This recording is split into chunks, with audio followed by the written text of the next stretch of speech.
Shake and Talk, c'est le format inédit des communautés métiers by Exia. Une interview, un mocktail et un parcours inspirant. Nos invités créent leur mocktail préféré tout en partageant leur histoire. Alors êtes-vous prêts à écouter ce nouvel épisode ? Bonjour et bienvenue dans ce nouvel épisode de Shake and Talk. Aujourd'hui, on reçoit Guillaume. Bonjour Guillaume. Bonjour. Il nous vient tout droit de Bretagne pour cet épisode. Nathalie n'est malheureusement pas là. Extinction de voix, je dois prendre la relève. Quel plaisir. Donc on va s'occuper d'un mocktail aujourd'hui, c'est le principe du podcast, qui s'appelle le carnet de route. Donc on retrouve un peu de jus de cranberry, du thé noir, du jus de grenade fruits rouges, mais je crois que c'est grenade. On va mettre un peu d'orange, du miel et de la cannelle.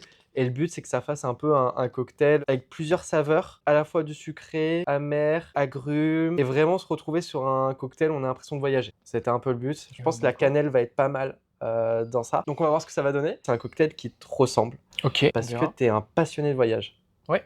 Guillaume, tu es lead communauté agile et RTE, c'est bien ça ? Exactement. Du coup, ce cocktail, il t'inspire quoi en tant que coach agile, RTE, est-ce que tu vois des ressemblances sur le fait d'avoir plusieurs choses à gérer, plusieurs goûts différents, plusieurs thématiques ? Bah, écoute, on va voir ce que ça donne au final, mais j'ai l'impression qu'on part d'une base et puis on essaye de faire les mélanges comme on peut pour que ça marche le mieux possible.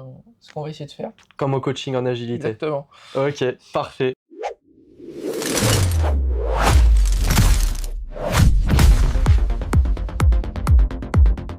Toi, du coup, c'est quoi que tu aimes faire à peu près dans ton métier au quotidien ? C'est quoi un peu les tâches que tu aimes ? Le gros de mon travail, c'est avant tout de travailler avec les équipes pour faire en sorte que ça fonctionne le mieux possible. Et c'est vrai que c'est ce côté à la fois un peu humain et optimisation des équipes, organisation, c'est quelque chose qui me plaît plutôt. Et au niveau de l'humain, t'as des facilités un peu sur l'organisation, de dire, de savoir à peu près qui placer où, qui fait quoi, etc. Je pense que dans ces métiers-là, clairement, il faut avoir avant des facilités et ça nous conduit vers ces postes-là. Ok. Quelqu'un qui a vraiment aucune facilité de communication ou de discussion avec les gens, je pense qu'il fera pas ce travail-là, clairement. Ouais, c'est compliqué. Ouais. Et t'arrives à peu près à savoir les affinités de chacun, etc. pour les disperser sur les bonnes missions, avec les bonnes personnes. Ouais. Exactement, Ça, c'est important. comment les appréhender, voir les différentes personnalités, les faire Ouais. travailler ensemble. Bien C'est sûr. une grosse partie de travail. Bien sûr. Pour le cocktail, il faut qu'on verse 12 centilitres de thé noir dans le verre, donc je te laisse le faire. Après, Allez. 12 centilitres, Hop. c'est à peu près, hein, Ouais. on n'est pas... T'aimes bien le thé noir tout seul ou t'es pas grand fan ? De temps à autre. De temps à autre. Je suis plus café que thé, mais ouais, de temps en temps, un thé. Ouais. On est dans la même team. Et après, il faut mettre 6 centilitres de jus de grenade. Donc je te laisse... Hop. Ouais, ouais, c'est celui-là. Après, au niveau des dosages, Ouais. on fait au pif, hein. Ça sera forcément bon après. Ouais, je crois que j'en ai mis un peu plus que toi là. Donc au quotidien, ce que tu aimes faire, c'est la relation avec les gens, comment tu t'organises un peu les missions, etc. Une journée type chez toi, ça ressemble à quoi ? Alors c'est un petit peu compliqué d'avoir une journée type dans le sens où il y a des événements qui se reproduisent, il y a tout ce qui va être daily, synchro, scrum of scrum, où il y a de la synchronisation le matin, et ça c'est une journée type. Après, il y a une grosse partie du travail qui est d'être là où on a besoin de nous pour justement essayer de dénouer les problèmes. Et donc ça fait qu'il n'y a pas trop de journées type, et ça se complète en général avec du travail plus à froid, de réorganisation sur le moyen long terme. Ok. Et c'est là-dessus qu'on travaille quand on n'a pas d'urgence, quoi. Ouais, donc t'as pas forcément de journée type, et Exactement. c'est vraiment tu gères au jour le jour. Il peut y avoir différentes situations qui t'arrivent, et toi le but c'est que tu sois réactif vis-à-vis de ça, c'est ça ? Exactement, oui. Ouais. Et du coup, toi, tu es confortable avec ça ? C'est quelque chose où tu savais qu'avant d'entrer dans ce poste-là, tu étais en mode moi, j'aime bien réagir par rapport à l'action. Est-ce que c'est fait pour des personnes qui, eux, sont plus organisées, ont moins tendance à faire face à ce genre de situation ? D'accord. Moi, j'ai eu quand même une grosse évolution professionnelle. Enfin, disons que j'ai beaucoup changé de poste Ok. au cours de mes années chez Exia, notamment. Et donc, oui, fatalement, quand je suis arrivé à ce poste-là, c'est un poste que j'avais déjà vu pratiquer.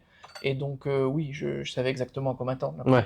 Je travaille avec des gens dont c'était le métier. Donc Ok, c'était oui, facile. c'est sûr que t'as une facilité à switcher directement sur ce métier-là. Pour le cocktail, du coup, parce qu'il faut pas qu'on oublie, faut ajouter du jus de cranberry, donc Ok.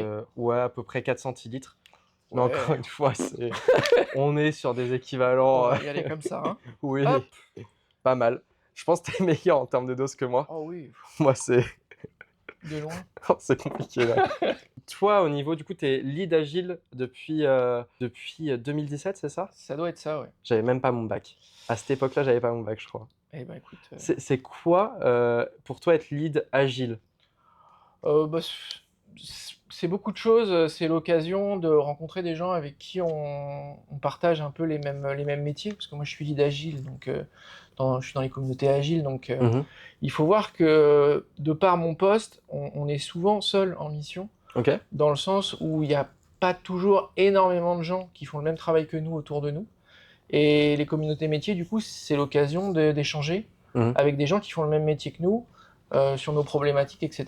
Et c'est en ça que c'est un petit peu une bonne opportunité, quoi. Du coup, les communautés, c'est l'organisation, d'événements en ligne ou en présentiel, bah, du coup, par les leads comme Guillaume, qui mettent en avant des sujets, par rapport à leurs compétences techniques, professionnelles ou même des choses qu'ils ont appris, bah, dans la vraie vie ou, des passions. Et nous, notre but, c'est d'animer tout ça et de faire vivre, du coup, ces communautés. Et c'est grâce à des personnes comme Guillaume, qu'on y arrive, au quotidien. Et du coup, toi, au niveau des communautés, tu es plus sur de l'organisation d'événements en ligne? Pas tant. Mmh. J'ai beaucoup fait d'événements, soit en ligne, soit transverses, à l'époque où j'étais sur Paris. OK. Maintenant que je suis parti sur Rennes, c'est vrai qu'on fait plus d'événements en présentiel, parce que justement, il y a aussi une communauté à animer. Il y a peu de communautés métiers sur Rennes, et donc c'est un peu Mmh. l'occasion aussi pour tout le monde de se retrouver, d'échanger. Et donc c'est vrai que je fais plus maintenant de choses en présentiel que Tu t'y vois en un ligne. vrai, comment dire? Une vraie plus-value à être en présentiel plutôt qu'en ligne? Ou tu trouves qu'en ligne, bah, j'imagine qu'en présentiel, tu as plus l'échange humain et cetera qu'en ligne. Mm. Et est-ce que c'est plus simple, plus compliqué pour toi? Bah, c'est deux exercices différents, mais c'est vrai que le côté en ligne, moi j'y voyais un petit peu un côté presque, enfin, sans être aussi péjoratif, un peu professoral, Ouais. où grosso modo on vient avec un sujet et on l'expose. Mmh. C'est vrai que je préfère le côté présentiel parce que justement on rencontre les gens et on échange sur leurs problèmes. Ouais. Et je trouve ça plus intéressant parce qu'on n'est pas forcément détenteur du savoir, et donc Oui. je trouve ça plus sympa d'échanger pour le coup. Ouais, c'est ça, mais c'est surtout, j'imagine en ligne aussi, tu pas la personne devant toi. Du Exactement. coup, tu as du mal aussi à te projeter, sur les réactions d'en face, si les gens ils comprennent vraiment ou autre. Et est-ce que tu aurais un conseil, aux personnes qui animent des communautés en ligne? Comment toi est-ce que tu avais des petits tips à donner de arriver à animer une conférence en ligne ou autre? Est-ce que tu saurais un peu comment guider les gens sur ça? Non, je pense que bah, faut regarder ce qui se fait, tout Mmh. simplement. Je pense notamment dans tous les événements type Agile Tour, etc. Pas forcément viser ce qu'on verrait sur des podcasteurs ou des choses comme ça qui font de l'agilité, parce que bah, c'est un niveau auquel on peut pas prétendre directement.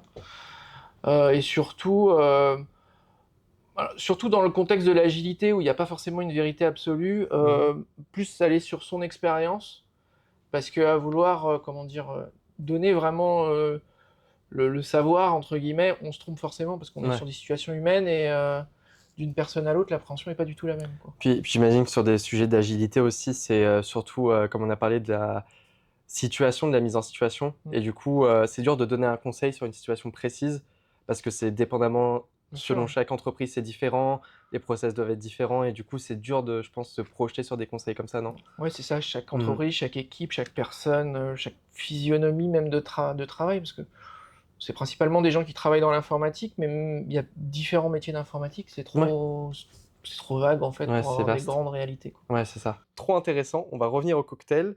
Faut ajouter du miel parce que sinon, je pense que ça va être très, acide et Ouais. Mais bon, on va ajouter du miel, hein. Allez, hop. moi, je pense que je vais en ajouter pas mal. Ouais, tu m'as même pas dit combien on mettait, mais c'est Non, mais comme ça. il y a écrit, je crois qu'il y a écrit 1 cuillère, mais bon, on n'est jamais trop, Ouais. trop généreux finalement. Et on peut ajouter aussi, hop, alors je te laisse remuer avec une cuillère comme ça, je pense que ça va bien se diluer. Du coup là, on a ajouté un peu de cannelle, pas sûr du choix, non. Ouais, Très bien. et là du coup je te laisse remuer avec la grosse cuillère si tu veux, comme ça mélange bien. C'est Nathalie qui a préparé les recettes, du coup, Bah, moi, je ne fais que suivre ce qu'elle a dit. Oh la vache. Ah, c'est dur. C'est vrai que plus on avance dans ce cocktail, plus on s'empêtre dans quelque chose, on sait pas dans quoi on va. non. Mais c'est vrai qu'au niveau de la cannelle, sûr. à ce moment-là, je suis pas certain. Après, il y a les zestes d'orange, il n'y a pas de quoi râper l'orange, je sais pas comment on va s'en sortir. Ah oui, Mais oui. c'est vrai que bon, bah, sur ça, en tout cas, le podcast se déroule bien, mais sur la recette, on On est goûtera pas à la sûr, fin. ouais. On Ouais. goûtera à la fin. Est-ce que tu pourrais nous dire un peu un défi que tu as relevé, un truc vraiment où tu es fier et tu te dis c'était pas facile, et comment tu as réussi à relever ce défi? Alors, il y en a un qui me vient comme ça, c'est on m'a fait déjà intervenir, alors là, pour le coup, plus en tant que coach, Mhm, dans une équipe où les choses se passaient, très mal, même humainement, mhm, ok. où grosso modo, le volume montait, dès les premières réunions et cetera. Ah ouais. Et c'est vrai que, j'étais assez surpris que les choses se débloquent assez vite. Alors ça marche pas à tous les coups, hein, des fois c'est beaucoup plus compliqué que ça. Mais en faisant un simple rappel des rôles et responsabilités de chacun et essayant de les faire un peu communiquer, en 15 jours, l'équipe avait complètement changé de ses rapports humains. Ouais, Et ça, oui, j'avais été assez impressionné par ça. ok. Peut-être plus par l'équipe que par moi, mais j'avais été vraiment impressionné. Ouais. Et tu dirais vraiment la clé pour débloquer ce genre de situation, c'est la communication entre les équipes, et c'est vraiment rappeler qui doit faire quoi, qui comment agit où, et moins dans le reproche, j'imagine. Ouais. Exactement. Je sais que je leur avais pas mal expliqué qu'effectivement, bah, sur certaines actions, ils ont des rôles qui peuvent être un peu antagonistes, Mhm. mais comprendre un peu la place de chacun, l'attendu de chacun, et essayer de construire là-dessus en proposant des choses. Et c'est vrai que pour le coup, cette fois-ci, ça avait eu vraiment des résultats un peu impressionnants. Ok, trop bien. Bah, c'est vrai que 15 jours, c'est pas beaucoup pour Non. changer des rapports humains, quoi. J'imagine que enfin, c'est dur en 15 jours d'y arriver, quoi. C'est quoi, si tu devais définir ce que tu préfères dans ton job, j'imagine il y a plusieurs choses, mais le truc vraiment où tu te dis ça, je suis content d'y aller le matin parce que je sais que je vais faire ça, que je vais voir cette personne ou autre. C'est quoi ce que tu préfères vraiment dans ton job? Bah, il y a deux choses. On en a déjà pas mal parlé, le rapport humain, et Mhm, à côté de ça, il y a un côté organisation qui est là et plus sur des outils, sur des systèmes, sur des méthodes. Et c'est vrai que marier les deux, c'est assez sympa en fait. ok. Le fait de voir un peu une physionomie d'équipe et de se dire on va appliquer telle méthode et faire en sorte que ça fonctionne, c'est plutôt une bonne chose. Enfin, c'est plutôt très sympa Ouais. quand on va bosser le matin, quoi. Ok. Au niveau des outils, tu dirais, t'as parlé d'outils, c'est quel genre d'outils? Alors, il y a beaucoup de choses. Mhm, L'exemple qu'on cite beaucoup, c'est Jira. Il faut voir qu'en tant que RTE, on rentre dans un système qui est quand même assez cadré, qui est le SAFe. mhm, Mais mine de rien, c'est un système qui a toujours besoin de s'adapter un peu au contexte d'équipe. Et donc, il y a vraiment ce côté framework, donc boîte à outils, où on va aller piocher des idées un peu à gauche sur ce qui se fait, pour faire en sorte que, bah, mine de rien, le système s'adapte parfaitement aux équipes. Parce que pour le coup, bah, il n'y aurait pas besoin de gens comme moi si vraiment il suffisait de suivre la méthode telle qu'elle est mhm. écrite dans le bouquin. D'autant qu'en général, les bouquins ne seraient pas très épais. Et donc, c'est pour ça que c'est important d'apporter du conseil là-dessus, quoi. Ok, pour le coup, ça doit être trop bien au quotidien. Tu dois avoir des choses assez variées, et tu dois pas avoir un quotidien qui se ressemble souvent, quoi. Il y a quand même beaucoup de gestion du conflit, Ouais, hein, donc c'est pas forcément rose tous les ouais, jours. ouais, je vois ce que tu veux dire. Quand on nous appelle, c'est souvent que les choses vont pas super Ouais, bien, mais c'est sûr que quand ça marche, c'est assez satisfaisant. ouais, t'as ce truc où t'es en mode ah bah j'ai réussi à débloquer un truc chez les personnes, et Ouais, du ouais, coup exactement. tu dois être en mode c'est satisfaisant, quoi. C'est Mm. du concret, tu le vois vraiment, quoi. Donc on rentre dans l'instant gamification. Ce podcast est gamifié. Donc pour savoir si vous suivez un peu au cours de l'épisode, toi Guillaume, c'est quoi ton emoji préféré? Ah, c'est peut-être la meilleure question de la journée. Mon emoji préféré? Ouais. Alors je t'avoue, en termes d'emoji, je fais pas grand-chose, Ah non, donc mais tu peux me dire sourire, peu importe ouais, ce allez, que tu veux. c'est sûrement le clin d'œil parce que c'est le plus rapide à taper, Ouais, le mais clin clairement d'œil. c'est ça, hein. Ok, Pas bon pas bah plus. commentez l'emoji clin d'œil pour ceux qui sont internes à Extia pour bah, valider ce process de gamification dans ce podcast. On va passer à une rubrique, le vrai faux. Je vais te poser une série de questions. On a 60 secondes pour les faire, et tu dois me OK, répondre vrai ou faux. OK. Si c'est oui ou non, c'est pas grave. Mais vrai ou faux. Et après, on en discutera au fur et à mesure, à voir s'il y a des choses intéressantes à dire ou non.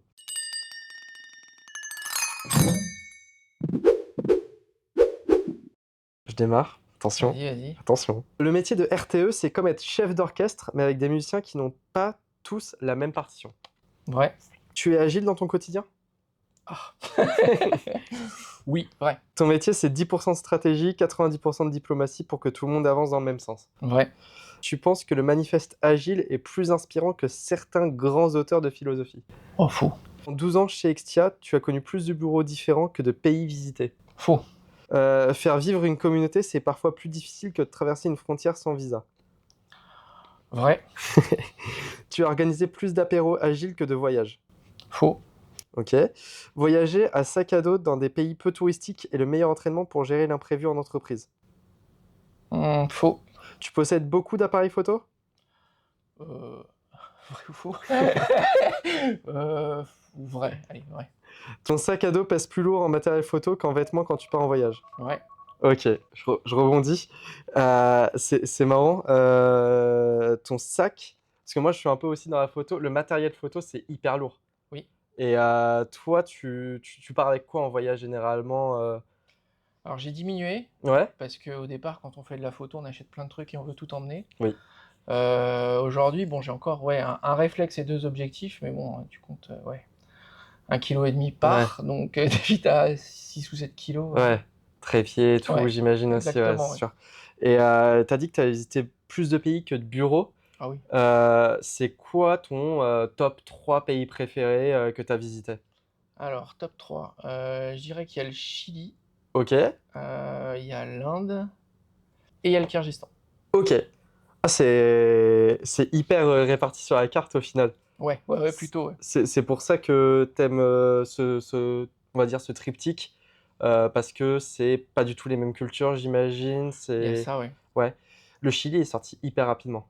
Oui, c'est parce que, en fait, enfin, quel que soit le pays, c'est presque plus pour l'expérience que j'en ai eue que pour la valeur, entre guillemets, du pays. C'est vrai que le Chili, ce qu'on avait fait, c'est qu'on avait pris un van et on avait descendu tout le long Oui, en se débrouillant jusqu'en terre de feu et c'est incroyable, quoi. c'est Enfin, sympa. c'est vraiment le road trip incroyable, quoi. Ah, ça doit être trop cool. Bah, ça donne envie d'y aller en fait. Ouais, Ça donne juste envie d'y aller. il faut, Ils font sûrement des meilleurs mocktails. Mais sûrement. et du coup, niveau photographie, t'as eu de belles photos dans les pays où t'es allé, j'imagine. Tous, Ouais, Ah, bien sûr, ouais. ouais, Ouais. ça doit être dingue. Oui, c'est pas forcément le même style parce que Ouais. bah, il y a beaucoup de scènes de vie, etc. En Inde, là où le Chili, on croise quand même pas grand monde, donc c'est beaucoup de paysages. Ouais. Mais oui, c'est des souvenirs incroyables, même en photo. Ah, ça doit être trop bien. Ton Insta doit être exceptionnel. Voilà, je pense que ton Instagram est fou. J'en ai pas. Eh ben, tu devrais en ouvrir un.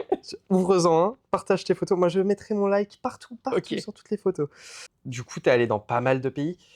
Dans combien de pays tu pourrais me dire ou... Oh, aucune idée, mais ouais, comme ça, je dirais au moins une quinzaine au moins. Ah ouais, pas mal. Ouais. Et tu vois vraiment un lien sur le côté plus, j'imagine, organisation autour de l'agilité, autour du voyage, s'y prendre en avance pour C'est ça, ouais. éviter de payer trop cher aussi. C'est quoi un peu tes conseils que tu donnerais à ceux qui veulent voyager en lien avec un peu l'agilité, etc. Bah, c'est vrai que moi, j'aime bien être relativement libre en voyage, donc je suis pas quelqu'un qui va réserver tous les hôtels sur tout le parcours, etc. Mais c'est vrai que, en revanche, c'est souvent pas mal de préparation pour savoir comment les choses se passent sur place. Et puis après, beaucoup d'improvisation. Et c'est sûr que bah, c'est un peu mon boulot aussi, quoi. C'est-à-dire Ouais. qu'il y a beaucoup de veille, de comprendre les méthodes, de comprendre comment fonctionnent les gens. Et puis après, au quotidien, bon, bah, on s'adapte et on ajuste, quoi. Ouais, c'est sûr, c'est pas les mêmes cultures et du coup, tu dois plus comprendre un peu comment ça se passe, etc. C'est ça? Oui, c'est ça, appréhender les transports, Oui, voir les chemins. même la langue. Bon, la langue, maintenant, c'est de plus en plus facile, maintenant, Oui, avec les téléphones. oui. Mais oui, effectivement. On va mettre du zeste d'orange. Hop. Tiens. Et juste, faudra juste presser dans le cocktail. Ouais, on va faire ça. De toute façon, avec ou sans orange, j'ai envie de te dire. Je sais pas si on va le sauver ce cocktail. Hein. Ouais, non. Du coup, on s'est coupé une petite tranche d'orange pour mettre dedans, en espérant que voilà, ça change le goût, mais ça devrait faire son effet. Ouais. Et là, normalement, on devrait avoir terminé ce cocktail. Là, on va passer à la question spicy. On va poser à Guillaume une question qui va peut-être le mettre inconfortable, va peut-être le pousser dans ses derniers retranchements. Que dirais-tu à quelqu'un qui pense que les agilistes en entreprise, c'est des personnes qui proposent juste des jeux. Ah. Je dirais que ça reste quand même une méthode de travail, Mhm. qu'effectivement il peut y avoir des serious games, etc., et qu'on en tire des fois des choses très intéressantes et très pertinentes, mais on n'est pas ambianceur, quoi. Ouais. C'est-à-dire que on est là pour faire en sorte. Le premier objectif, en tout cas, ce pourquoi les clients nous prennent, c'est pour rendre les équipes efficaces. Oui. Aussi pour que les choses se passent bien et le mieux possible, et à la limite, enfin, pour effectivement du serious game. Mais on fait pas du serious game toutes les semaines. C'est avant tout un travail au quotidien pour rendre les équipes efficaces, quoi. Ok. Et j'imagine que tu parlais d'outils tout à l'heure. Le jeu, c'en est un qui est quand même assez puissant parce que ça crée des liens entre les personnes, ça crée des moments, des souvenirs et de la complicité. Il n'y a pas que cet outil-là que toi tu utilises dans les entreprises pour que ça aille mieux, Non, bien sûr que non. mais ça reste quand même un outil qui est puissant, j'imagine. Il peut être puissant parce que justement, il permet de sortir du contexte et d'avoir une réflexion un peu out the box, mais ça n'est qu'un outil parmi tant Ouais. d'autres, et on n'organise pas des jeux toutes les semaines, quoi. Oui. On est pas Sinon, une ça serait bête, hein. trop beau. Exactement. Ça serait trop ouais. beau pour être vrai. Ok, Guillaume, sur du jingle, je crois qu'il y a un jingle qui se lance pour la dernière partie du podcast. Eh ben, jingle.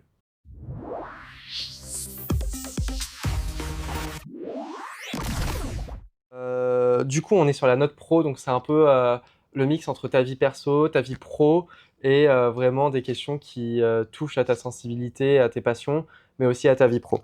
En photo, si un élément gâche le paysage, on change d'angle. En tant que RTE, quel angle de vue proposes-tu à une équipe qui ne voit que le mur devant elle? Il y a pas mal de choses à voir. Souvent, ces équipes-là voient souvent le mur chez le voisin. Ok. Donc, dans ces cas-là, on leur propose de regarder un peu chez elles. Mhm. Mais voilà. En fait, comme on gère beaucoup d'humains et des contextes très différents, il y a peu de solutions uniques, quoi. C'est-à-dire c'est avant tout discuter avec les gens, comprendre les problématiques et essayer d'apporter des solutions en leur expliquant bien qu'il n'y a pas non plus quelqu'un qui débarque avec la solution miracle qui résoudra tous leurs problèmes. Oui. Ça arrive rarement en même temps. Ok, trop intéressant. Tu voyages léger avec l'essentiel. Si tu veux vider le sac à dos de l'agilité pour n'en garder qu'un seul outil indispensable pour survivre en mission, ce serait lequel? Alors là, c'est compliqué. C'est vraiment compliqué parce que, comme je l'expliquais, l'agilité c'est avant tout une boîte à outils et on pioche pas mal de choses dedans. Donc il n'y a pas d'essentiel, il va y avoir un essentiel par équipe. Et on va essayer d'aller à l'essentiel dans chacune des équipes pour pas rajouter de la méthode sur de la méthode, etc. Mais il y a autant de solutions que de problèmes, donc en fait, voilà. C'est très situationnel les outils que tu emploies. Tout à fait. Ouais. Ok. Tu aimes les pays où l'on ne va pas forcément. Quelle est la frontière la plus difficile que tu as eu dû à franchir à une entreprise pour l'emmener vers l'agilité?